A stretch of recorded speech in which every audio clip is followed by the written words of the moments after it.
The call came late afternoon, just as I pulled into the driveway of our new house. "Is this Daniel Brooks?" the voice asked, older, raspy. "Yes." "Who's this?" The previous owner." "Look, I'm sorry to bother you, but I forgot something. Something serious." I almost hung up. Then he said it. There was a camera, hidden in the living room ceiling. I forgot to disconnect it from the cloud before the sale. It's been recording. I went completely still. He continued, "I only noticed today when I opened the old feed by accident. I didn't mean to see anything. But what I saw, I think you need to know." My chest tightened. "What did you see?" Silence. "Don't ask over the phone," he said. "And don't tell your wife. Come alone. I'll show you everything." I sat in the car for what felt like forever, just staring at the house. Claire had decorated the porch with lights. Inside, her laughter echoed with her mother and sister unpacking more boxes. I walked in. Claire smiled from the kitchen. "Hey babe, everything okay?" I nodded. "Yeah. Gonna grab a few things from the store." I kissed her cheek, heart pounding.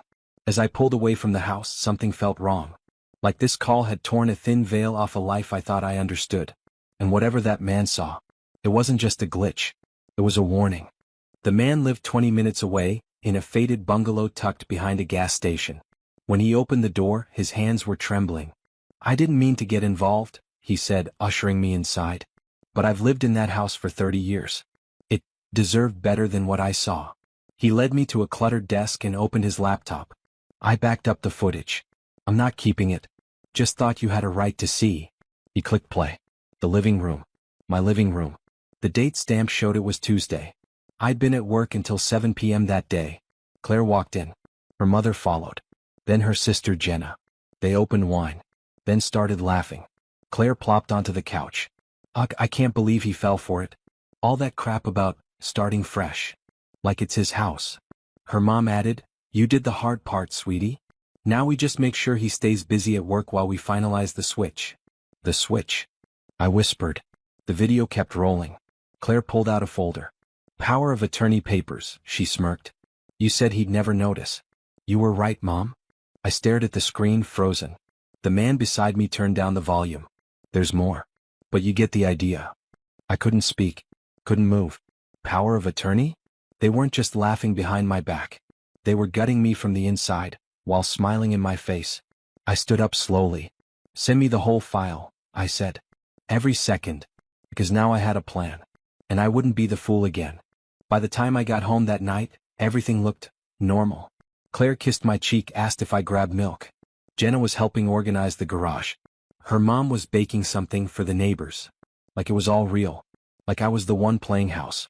I watched them. Every movement. Every fake laugh. Every sweet word now felt poisoned. I nodded, smiled, played the game. Because what they didn't know was, I had the video. I had the proof. And I wasn't going to confront them. Not yet. I needed more. So, over the next few days I played dumb. I pretended to be tired, busy, distracted by work. I planted microphones in the kitchen, the hallway, even under the dining table. Wired a backup feed into the router. Upgraded the original cloud storage without telling anyone. They were too confident to notice. And that's when the real conversation started. "Jenna, you sure he won't contest it?" "Claire, he's pathetic. I say we wait 3 more weeks. Once the funds move, he's useless." Her mom, "Then we cut him off. Claire, tell him we need space. And sell the house." "Sell my house?" That night, I sat in the garage, staring at the glowing laptop screen, fists clenched. My mouth was dry. My heart was ice. They weren't just planning betrayal. They'd scheduled it. And I was funding the whole thing. So I opened a blank spreadsheet.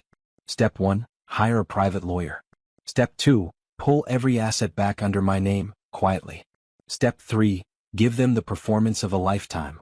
The lawyer I hired worked in a quiet building on the edge of town. A seasoned estate attorney named Harold Maddox. No flashy suits, no small talk, just sharp eyes and airtight documentation. I didn't tell him everything. Not yet. Just enough to get moving.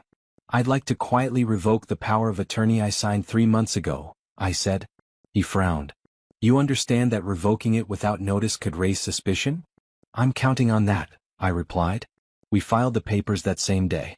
He advised me to make copies, store them with a financial backup, and start moving personal assets under protection.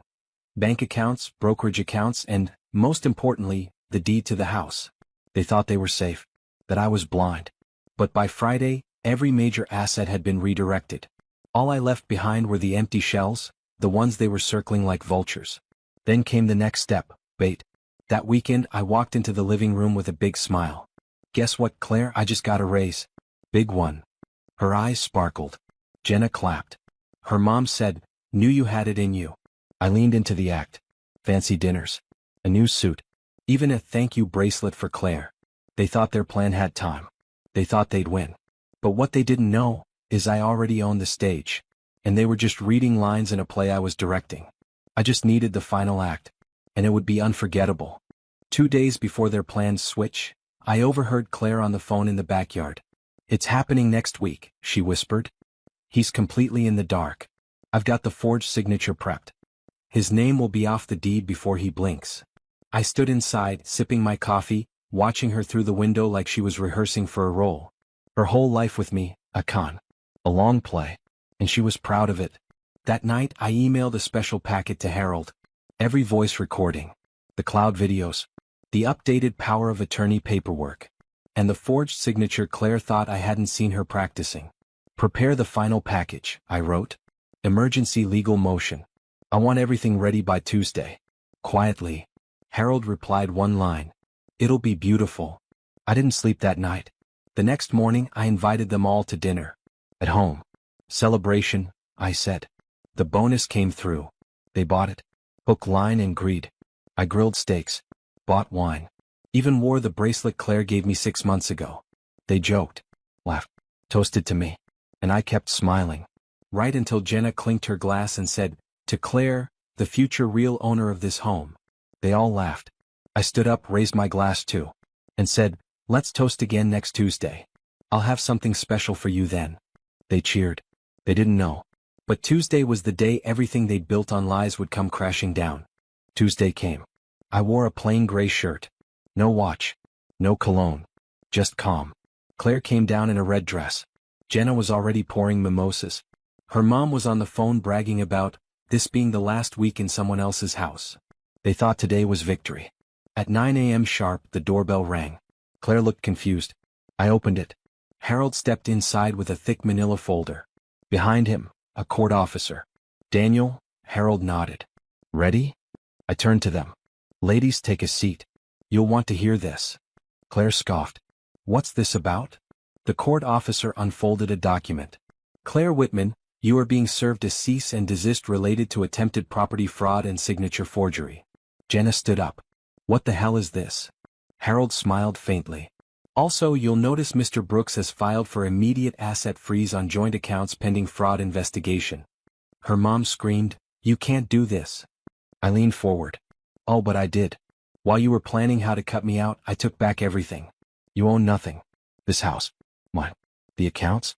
Locked. The bracelet on your wrist? Bought with my card? I'll be taking that too." Claire stood frozen. "And one more thing," I added, sliding a USB stick across the table. "This contains all your recorded conversations.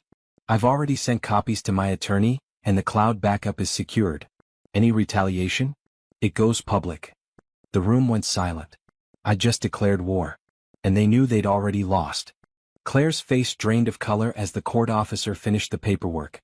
Jenna grabbed the USB stick like she could erase what was already burned into the cloud.